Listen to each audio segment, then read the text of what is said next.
Welcome to Window to Indigo, where we're going to take you behind the scenes in the creation of our new community.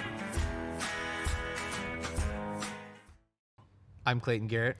And I'm Scott Snodgrass, and we're Meristem Communities, a development firm based in Houston, Texas, developing our first master plan community, Indigo, in Fort Bend County.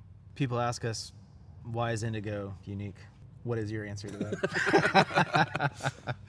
What if a community was actually created for people, the people who are going to be the end users? And if at every decision point along the way, we ask that question of ourselves and of our design team over and over again, what would serve the end user here the best living in this community? When I think about Indigo, I think about living in a home that you can walk out the front door, get a cup of coffee, have your, family or associated friends interact with your community, be on safe streets with beautiful landscaping and highly designed, amenitized homes.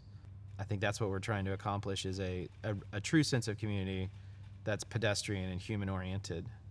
And we really did start with the safe streets idea. Was one of the first design characteristics that we really studied. How do we create streets that prioritize pedestrians as much as they prioritize the vehicles in the area, and make sure that we're creating safe places for the young and the old to walk who may not be able to drive, but also for people who are exercising or running a daily errand to Indigo Commons. How can they have a safe way to get where they're going?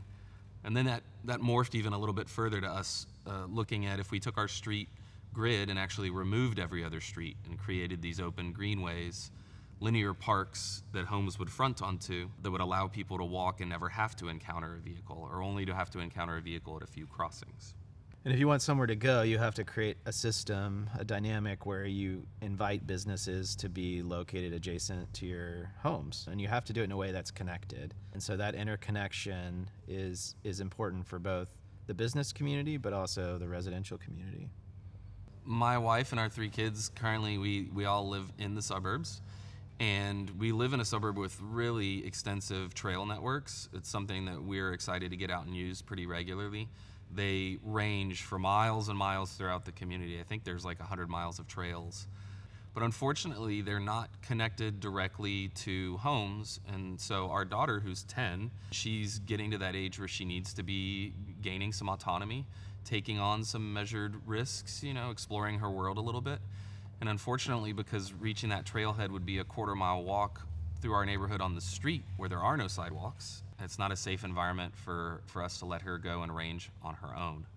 And so when we were designing Indigo, we were really careful to look at the way that sidewalks connect throughout the community and make sure that even in the very few instances where a pedestrian walking on our trails network would have to interact with a street, that those crossings are done in a manner that's very safe for the pedestrian, that prioritizes their health and safety over the speed of vehicles.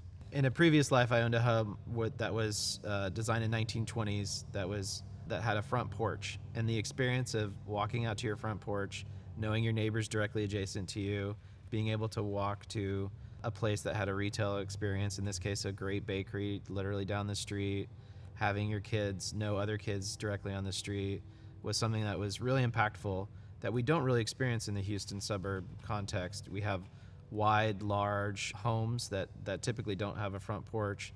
So the front porch living was something that we really wanted to invest in, and we think is a small design component that will directly impact the way community is built and community interacts with each other.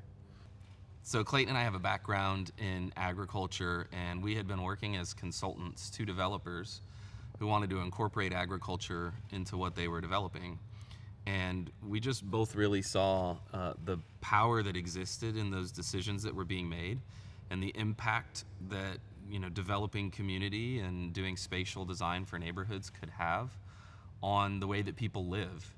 And it was not only very important, but it felt like an area where we could find very meaningful work that would be fulfilling for us as well, to be a part of the decision-making tree that was helping people live their life in a more human way, and in a way that allowed them to engage with their neighbors and fellow citizens and live a healthier lifestyle than some of the other opportunities in the suburbs can often offer.